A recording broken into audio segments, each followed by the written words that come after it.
Hey guys, today we're going to talk about 5 things to consider when buying an age-in-place home. I'm in a ranch right now that has some really great features I want to point out to you. So we're going to get started right away. All right, so the first item to consider is the zero threshold shower stall. It's super important if you're going to be aging in place. The number one place older adults get hurt is in the shower when they're stepping into the shower, stepping over a curb, they lose their balance and slip. Having a zero threshold shower stall like this one here, you don't have to worry about that. You can even walk in with your walker if you're at that point and you're in the shower. So really important feature is to, if you're building, is to do a zero threshold shower stall. This could even be used with a wheelchair. The number 2 feature to have in an age-in-place house would be to have lever handles. Lever handles really help you out if you're in a position where maybe arthritis is starting to set in. To grab a knob and squeeze and turn is very difficult if you've lost some of that mobility. So with a lever, you can just push it down and open the door. So that's the reason lever handles are really important to have in that age-in-place home. Okay, so the number 3 thing you should consider when buying an age-in-place home, or building one, I should say, is the fact of elimination of this step in the garage. It is going to be a lot easier for you for the long term to have your garage slab poured up to this height. Now there are a few additional steps the builder's going to have to take. It's not something that's easily added after the fact. What they have to do is actually have to bring the foundation up higher to be able to accommodate for that. But it can be done during the build, and really important, because if you got to the point where you couldn't navigate this step any longer, you would have to put a giant ramp here, taking up one of your garage spaces. So eliminating that right from the start is super important and going to provide you a lot better home to live in for the long term.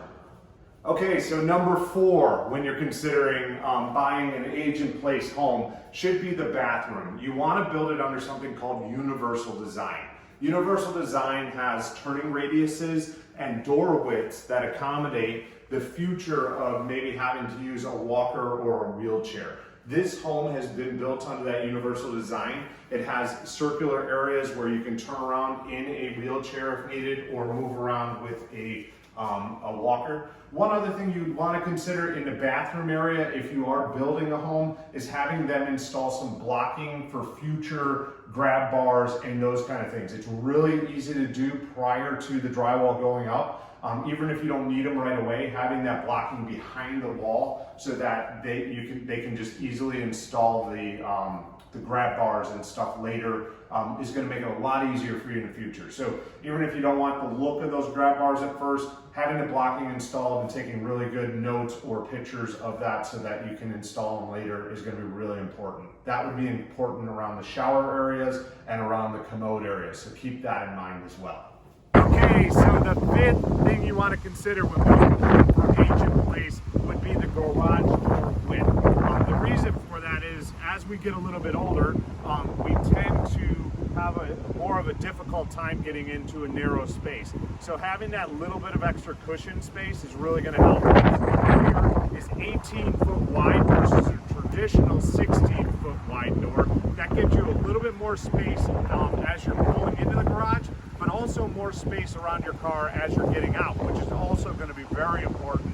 Trying to navigate your way outside of the car as you're getting older, or you need a walker or a cane, is going to be really important. So make sure that you're considering the width of the garage door. It can easily be adjusted to a larger garage door at the time you're planning out the design versus trying to do that later. You'll never be able to add that later. So once again, garage door width and also the garage as well, a little bit wider is going to help you out a lot. Now, let's talk about a bonus. So here is our bonus item for age-in-place home.